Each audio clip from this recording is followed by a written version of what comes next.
Assalamualaikum warahmatullahi wabarakatuh. Jumpa kembali bersama saya Muhammad Arif Amiruddin ZLTC. Oke, lanjutkan video pertama di mana kita sudah mengolah dena struktur dan mempersiapkan dena balok dan posisi kolomnya untuk merenovasi rumah lama, ya, dikarenakan tidak adanya lahan dan satu-satunya renovasi yang bisa dilakukan adalah ke atas. Maka sekarang kita akan melanjutkan, yaitu kita harus mempersiapkan posisi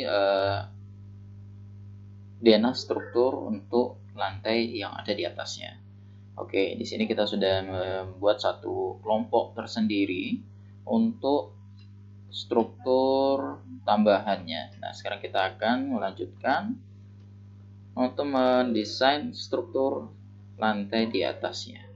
Oke, kita aktifkan komponen pada area struktur saja, grup struktur saja, ya.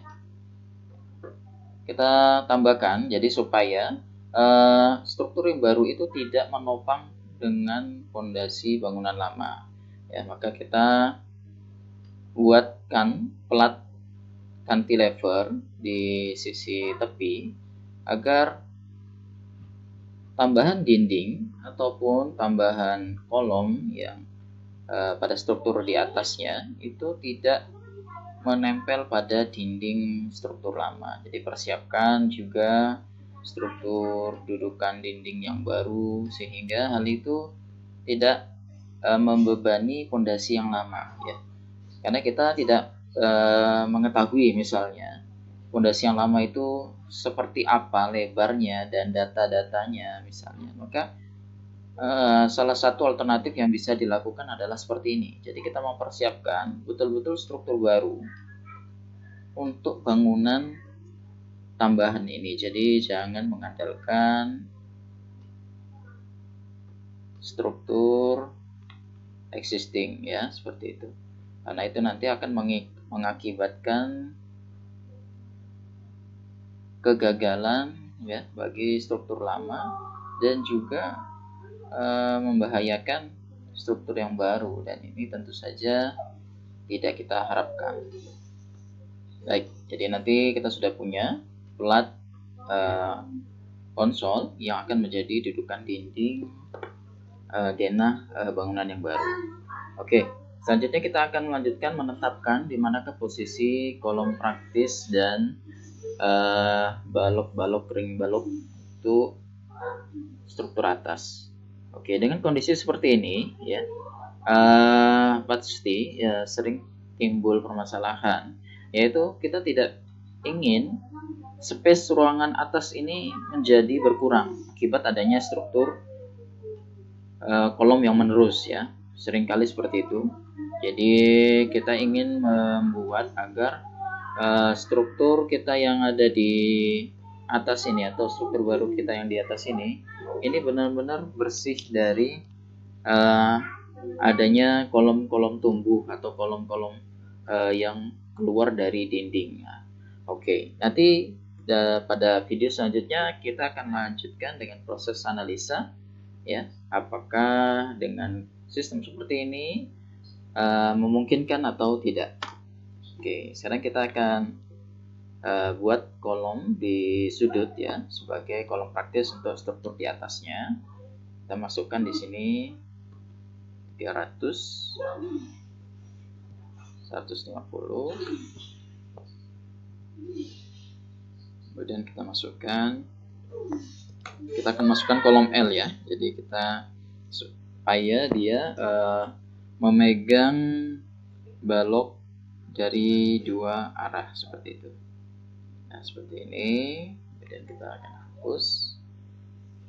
Kemudian kita akan extrude ke atas.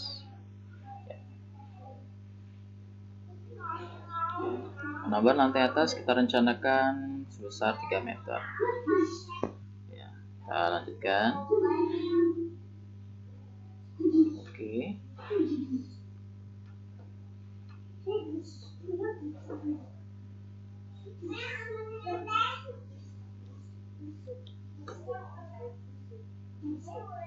Di sini kita menggunakan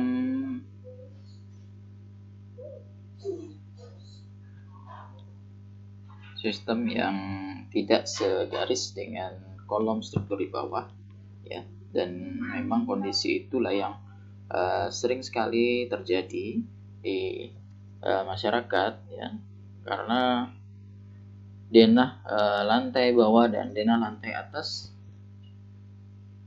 seringkali didesain tidak sama sehingga menimbulkan adanya overlapping seperti ini. Nah, ini akan kita tinjau apakah struktur ini bisa diwujudkan atau tidak. Ya, kita akan analisa pada video selanjutnya sehingga bisa menjadi referensi untuk kita yang mungkin ingin renovasi rumah, ya, dan dengan kondisi yang seperti saya simulasikan, maka bisa dicoba asal diperhitungkan dengan baik seperti itu. Oke.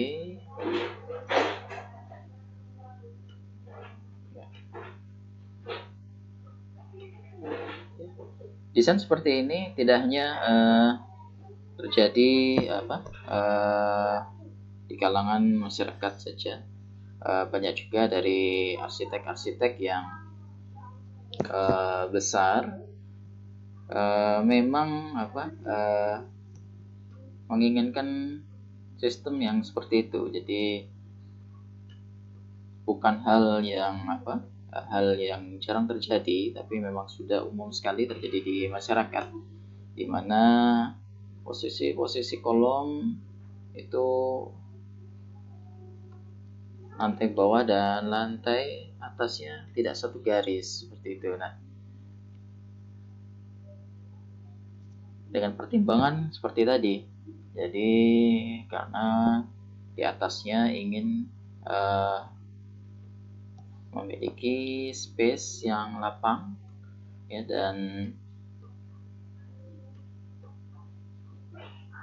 sementara posisi bangunan tidak luas, gitu. Jadi tidak punya pilihan lain selain agar kolom itu betul-betul bisa disembunyikan seperti itu, ya. Ini kolom tengah.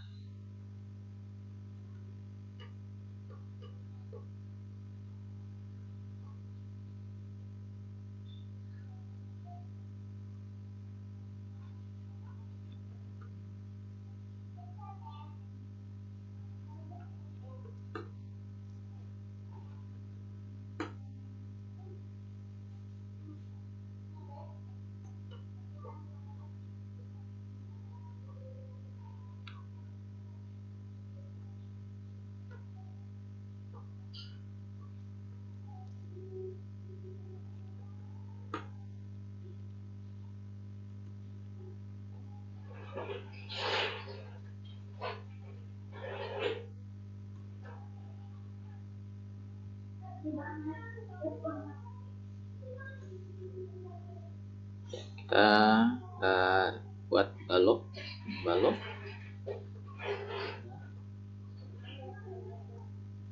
Kita gunakan 15x200 untuk ring baloknya.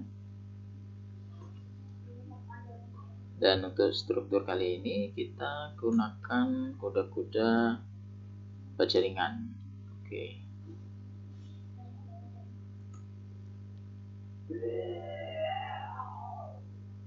Ya, struktur baja ringan itu sudah umum digunakan di masyarakat, kan, tetapi tetap harus dilakukan perhitungan, ya. Jadi usahakan selalu lengkapi analisis report atau laporan perhitungan, laporan analisa, ya, karena resiko penggunaan konstruksi tanpa adanya perhitungan itu sangat fatal. Jadi itu membahayakan bagi penghuninya, ya. Dan tentu saja itu menjadi jika menimbulkan korban jiwa, tentu menimbulkan sebuah kerugian yang tidak ternilai dengan hanya sekedar mengeluarkan biaya untuk melakukan analisa. Jadi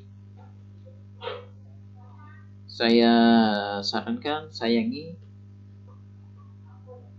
keluarga Anda dengan hanya mengeluarkan biaya untuk melakukan analisa.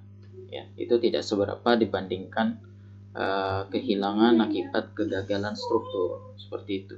Kalau kegagalan struktur, maka akan menimbulkan korban jiwa yang tentu saja itu tidak bisa dinilai dengan uang.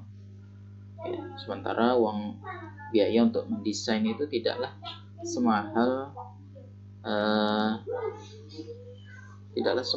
biaya membangun itu sendiri, ya. Kadang hanya 5.000, bahkan ada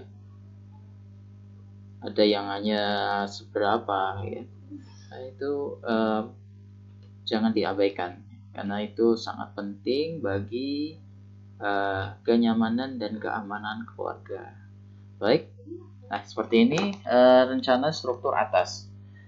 Dan kita akan mendesain. Nanti akan kita desain menggunakan salah satu program yang sudah cukup terkenal di Indonesia, ya. Yaitu kita akan menggunakan program SAP untuk mendesain struktur ini. Berapakah pembesian yang dibutuhkan?